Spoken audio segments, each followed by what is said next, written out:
December 20th, 2025. Rabat, Morocco. CAF President Patrice Motsepe appeared before the press to announce a decision that will change African football forever. The Africa Cup of Nations, the continent's most prestigious tournament, held every 2 years since 1968, will now take place every 4 years, starting in 2028. The room is quiet. Then, the backlash begins. Mali coach Tom Saintfiet doesn't mince words. We must respect Africa. It cannot be Europe, the big clubs, FIFA, UEFA deciding what we should do. Egypt's Hossam Hassan is equally blunt. This is designed for African players based in Europe whose clubs don't want to release them. Nigeria forward Ademola Lookman calls it a shame for African players and fans. The message is clear. African football is being sacrificed on the altar of European convenience. But this isn't just about a tournament schedule. This is about power, money, and the enduring legacy of colonialism in African football. This is about a continent fighting to reclaim its game. The decision to change the AFCON from a biennial tournament to a quadrennial tournament was not made in a vacuum. For years, European clubs have complained about losing their African stars during the most important period of the season. Liverpool without Mohamed Salah, PSG without Achraf Hakimi, Atalanta without Ademola Lookman, Manchester United without Bryan Mbeumo. European clubs argue that these absences disrupt their campaigns, weaken their squads, and increase the risk of injury. The European Club Association has demanded stronger financial compensation and comprehensive insurance to compensate for the players' absence. They say CAF's offers are insufficient. FIFA, caught between European club interests and African football autonomy, has consistently sided with the former. For the 2025 AFCON, FIFA shortened the release period by 7 days, allowing players to remain with their clubs until December 15, before joining their national teams. Some club officials celebrated this as a major win. African coaches called it catastrophic and a sign of disrespect. The pattern is unmistakable. When African football conflicts with European interests, African football loses. But why does this keep happening? To understand, we need to go back to the beginning. Football was introduced to Africa by Europeans during the colonial era in the 1800s. Colonial administrators, soldiers, missionaries, and schools disseminated the sport across the continent. Before CAF's formation in 1957, the governance and organization of football in Africa were largely controlled by colonial powers, primarily England and France. CAF's establishment was a crucial step towards asserting independence and establishing an autonomous African football identity. But independence, as it turns out, was only partial. Today, European influence on African football manifests in several key ways. First, player migration. A significant number of talented African footballers moved to European leagues in pursuit of better opportunities, higher salaries, and global recognition. This migration, often termed a brain drain, impacts the quality and competitiveness of local African leagues and club competitions. Second, European club academies in Africa. European clubs have established academies and scouting networks across the continent, investing in grassroots development to identify and nurture young talent. These academies serve as a direct pipeline for African players to join European clubs, further cementing Europe's influence on player development. Third, fan engagement. European football leagues, particularly the English Premier League, enjoy immense popularity among African fans. The presence of African players in these leagues further fuels this support, with many Africans following European teams and players closely. And fourth, partnerships and sponsorships. The European Commission recently formed a historic partnership with CAF, with the European Union sponsoring major CAF tournaments, including AFCON. This collaboration, while framed as support, also represents another layer of European involvement in African football governance. The AFCON cycle change is the culmination of these dynamics. CAF President Patrice Motsepe explicitly stated that the change aims to align with FIFA's international calendar and ease tensions between national teams and European clubs over player availability.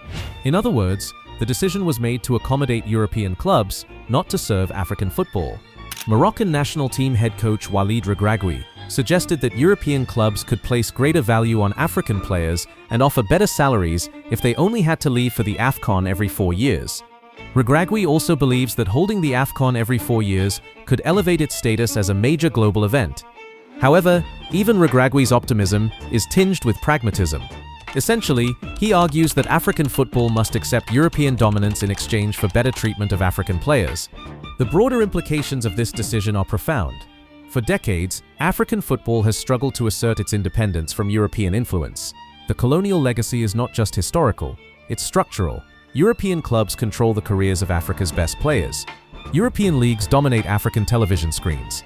European football models dictate African competition formats. And now, European club schedules dictate African tournament calendars. This dynamic is not unique to football. It's a pattern that repeats across African politics, economics, and culture. The colonial powers may have left, but the colonial structures remain. African nations export raw materials to Europe and import finished goods. African students study European curricula. African economies are tied to European currencies, and African football serves European clubs. It's a reminder that independence, in name, does not always mean independence in practice. But there is resistance. The coaches who have spoken out against the decision are not just defending a tournament. They are defending an idea that African football should be governed by Africans for Africans. They are asserting that African competitions should not be subordinated to European commercial interests. They are demanding mutual respect, not just from European clubs, but from CAF itself. The question is whether this resistance will translate into action. Will African football federations push back against CAF's decision? Will African fans boycott the AFCON in protest? Will African players refuse to prioritize European club commitments over national team duty?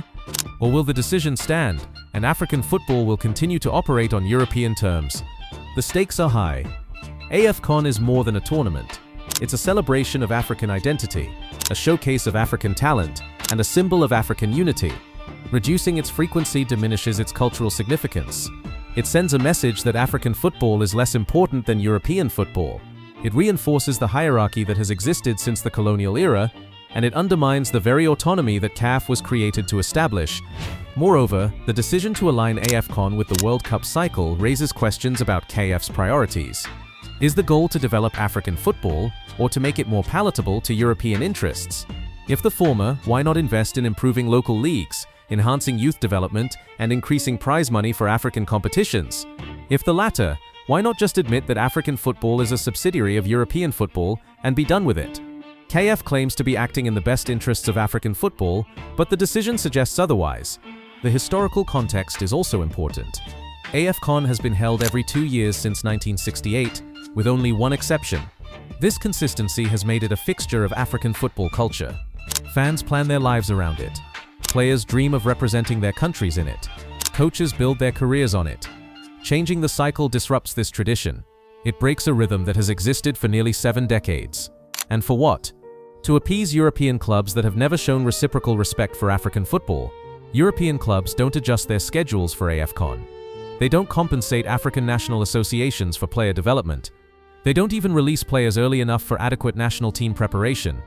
The relationship is one-sided, and the AFCON cycle change only deepens this imbalance. So, where does this leave African football? At a crossroads. One path leads to greater integration with European football, with African competitions and schedules shaped by European demands. This path promises financial stability, better treatment of African players in Europe, and alignment with global football norms. But it also means accepting European hegemony, sacrificing African autonomy, and perpetuating the colonial legacy. The other path leads to resistance. African football federations could reject the cycle change, demand greater respect from European clubs, and invest in building a self-sustaining African football ecosystem. This path is riskier, more difficult, and less immediately profitable. But it offers something the first path does not: dignity. The decision ultimately rests with African football stakeholders. Do they want a football that accommodates European schedules, or a football that asserts African priorities? Do they want a football that perpetuates colonial hierarchies, or a football that challenges them? These are not easy questions, and there are no easy answers, but they are questions that must be asked.